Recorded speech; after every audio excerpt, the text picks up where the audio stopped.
사랑하는 시흥 동산교회 성도 여러분, 좋은 아침입니다. 이미 알고 계신 분들이 대다수겠지만 시동을 위한 메시지라는 이 이름엔 또 이중적인 의미가 담겨 있습니다. 시흥 동산교회를 위한 메시지라는 의미가 있고요. 또 하루를 시작하는 오늘 하루 시동을 걸기 위한 메시지다라는 의미가 있습니다. 오늘 하루 하나님께서 주시는 말씀으로 우렁차게 시동을 걸고 시작하는 저와 여러분들 되길 주님의 이름으로 축복합니다. 자, 오늘 2021년 6월 8일 화요일 시동을 위한 메시지 지금 시작합니다.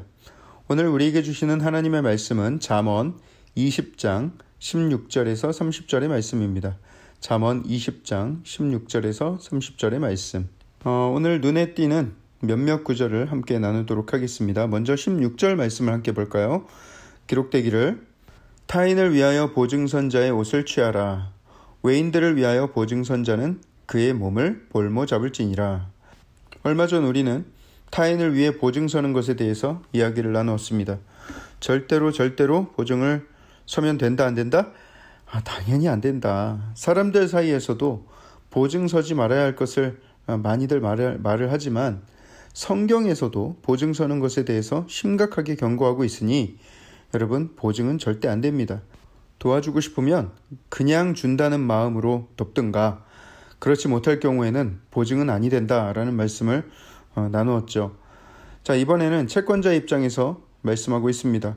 보증선 사람의 옷을 취하고, 게다가 외국인같이 신분이 불안정한 사람을 보증 쓰는 경우에는 그의 몸을 볼모로 잡아라 라고 굉장히 타이트하게 명령하고 있습니다.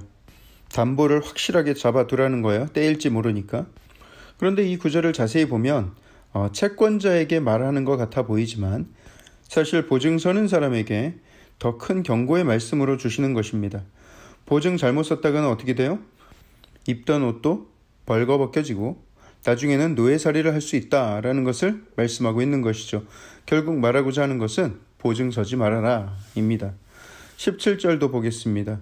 속이고 취한 음식물은 사람에게 맛이 좋은 듯하나 후에는 그의 입에 모래가 가득하게 되리라. 제가 이 구절을 읽으면서 예전에 제가 미국에 있을 때 한 사건이 떠올랐어요. 제가 살던 동네에 한인사회가 발칵 뒤집힌 사건이 있었는데요. 그것은 바로 그 동네 한인마켓 주인 부부가 그 도시의 한인들의 갯돈을 다 모아서 도망간 사건이었습니다. 대학 다니던 딸도 같이 튀었어요. 당시 돈으로 약 20억 가까운 돈을 들고 야반 도주를 했는데 여러분, 이민자의 삶이 어떻습니까? 3D 업종, 세탁소 운영하고 건물 청소하고 그렇게 허드렛 일 하면서 힘겹게 돈을 모았던 사람들이었는데 보통 그런 사람들이 주로 많이 당했어요. 너무 억울하지만 잡을 방도가 없는 거예요. 미국 경찰들이 무섭게 생기긴 했는데 막상 또 그런 거는 열심히 안 잡으러 다녀요. 그런데 들리는 소문에 그 두 부부는 곧 이혼하고 딸은 한국으로 갔다는 소문이 들렸습니다. 또 들리는 소문에는 그 남자는 젊은 여자를 만나서 재혼을 했다라는 소문이 들리고요. 또 얼마 지나서는 그 남자가 암에 걸려서 죽고 그 돈은 젊은 새 부인이 다 차지했다. 이런 씁쓸한 소문이 들렸습니다. 그 일이 있은 지 1년도 안 돼서 벌어진 일이에요. 당시 그 이야기를 들은 사람들은 꼴 좋다. 우리 돈 떼먹고 도망가더니 아주 잘됐다. 이런 반응보다는 무섭다. 야, 죄값이 이렇게 치러지는구나. 이런 반응들이 더 많았어요. 부정하게 취한 재물의 무시무시한 말로를 확인했기 때문입니다. 오늘 이 본문을 읽으면서 그때 그 사건이 떠오르네요. 벌써 20년도 지난 일인데 말이죠.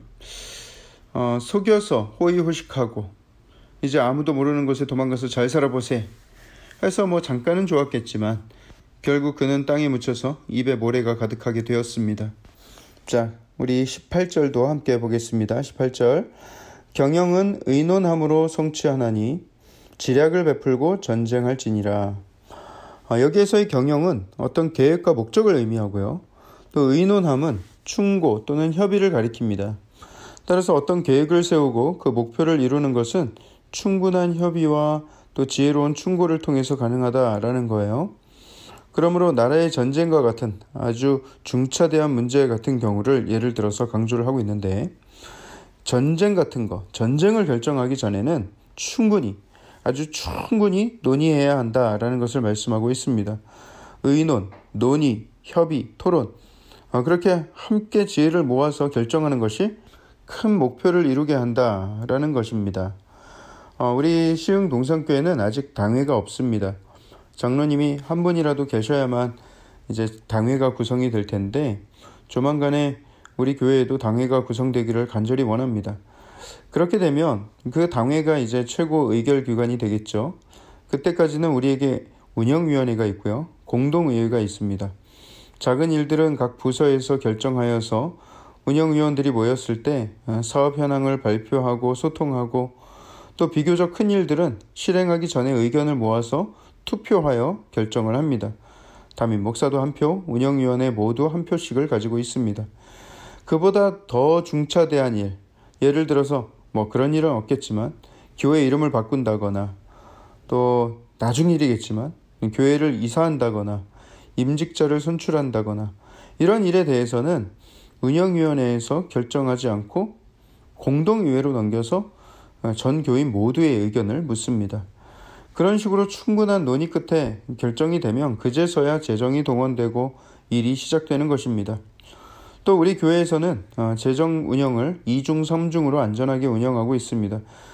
담임 목사인 저를 포함해서 재정을 독단적으로 쓸 수 있는 사람은 아무도 없습니다.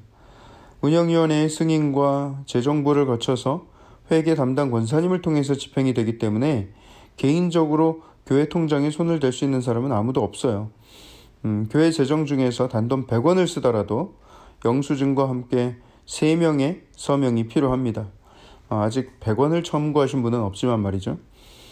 이런 논의와 소통이 건강한 공동체를 만듭니다. 한 사람의 독선과 독단은 공동체를 병들게 합니다. 우리 시흥 동산교회가 더 건강하게 나아가기 위해서는 우리 모두가 하나님께 지혜를 구하며 나아가야 하는 것이죠. 우리 개인의 지혜 말고 하나님께 구하는 지혜, 우리 개인의 목소리 말고 하나님이 들려주시는 목소리, 그것을 우리가 다 함께 구하며 나아갈 때 하나님께서 우리에게 지혜를 주시고 의견을 모아주시고 계획과 목표를 이루게 하실 줄 믿습니다. 자, 우리 22절 말씀도 함께 보겠습니다. 22절에 너는 악을 갚겠다 말하지 말고 여호와를 기다리라. 그가 너를 구원하시리라. 우리가 억울한 일을 당할 때 복수심과 증오가 부릴 듯 일어날 때가 있죠. 어제 본문이었죠. 20장 3절에 다툼을 멀리하는 것이 그 사람에게 영광이거늘 미련한 자마다 다툼을 일으키느니라, 이런 말씀이 있었는데, 그 말씀을 듣고 한 성도님께서 전화를 주셨어요. 얼마 전에 그분 사는 아파트에서 이웃집 남자가 장애인 주차구역에 주차를 했대요. 그런데 누군가 이웃 중에 그것을 신고를 해서 그 남자가 벌금을 크게 물게 된 거예요. 그런데 그 남자가 막 화가 나서 이 성도님 가정을 신고자로 지목하면서 엘리베이터에다가 대자보를 붙였다는 거예요. 거기에는 입에 담기도 민망할 그런 욕설을 막 써붙여 놓은 것이죠. 자기가 규율을 어겨서 벌을 받았으면 당연한 것이지, 또 가만히 있어야지. 엉뚱한 사람을 지목해서 대자보를 붙이질 않나, 막말을 하면서 해코지를 해대질 않나. 그래서 어제 이 성도님이 당장에 경찰서에 가서 명예훼손죄로 고발을 하려고 하는데, 아침에 그 잠언 말씀을 들으신 거예요. 그러면서 마음에 하나님이 이걸 원치 않으시나 하는 그런 마음이 드신 거예요. 제가 그 이야기를 전화로 이제 전해 듣고 있는데 제 머리에 뚜껑이 열려서 혼났어요. 여러분 아시잖아요. 한 번 열린 뚜껑은 잘 안 닫히는 거. 너무 억울하고 너무 열이 받는 이런 상황. 그렇지만 우리가 자존심이 없어서 참는 것은 아니죠. 그냥 더 싸워봐야 얻을 것이 없기 때문에 멈추는 것입니다. 그 사람도 양심과 죄책감이 있을 것이고, 만약에 그런 게 없다면 방금 읽은 본문처럼 하나님께서 해결하실 것입니다. 너는 악을 갚겠다 말하지 말고 여호와를 기다리라. 그가 너를 구원하시리라. 사랑하는 시흥 동산교회 성도 여러분, 우리는 이제 앞으로 손해보며 삽시다. 그냥 그냥 그럽시다. 왜냐하면 우리 하나님은 정의로우시니까 그분의 정의에 그냥 맡겨둡시다. 우리는 다툼을 피하고 그저 묵묵히 거룩을 지켜나갑시다. 그것이 이 험하고 진리 없는 세상을 살아가는 지혜인 것 같아요. 손해보는 듯 하지만 결국 그런 삶을 살아가는 우리에게 반드시 하나님께서는 더 큰 은혜와 복을 주실 것입니다. 사랑의 하나님, 우리에게 귀한 한 날 허락하여 주셔서 감사합니다. 하나님께서 오늘 주신 말씀처럼 아버지 우리가 온유함을 품고 또 우리가 지혜롭게 행하며 하나님께 영광 돌리는 삶을 살게 하여 주시옵소서. 우리는 지혜가 부족합니다. 순간순간 하늘의 지혜를 부어주시어서 아버지 우리가 순간순간의 선택을 할 때에 하나님께서 함께 하시는 그 귀한 복을 누리며 아버지 실수를 줄이며 하나님께서 사용하시는 아름다운 도구로서 쓰임받을 수 있도록 주님 역사하여 주시옵소서. 모든 말씀을 살아계신 예수 그리스도의 이름으로 감사하며 기도합니다. 아멘.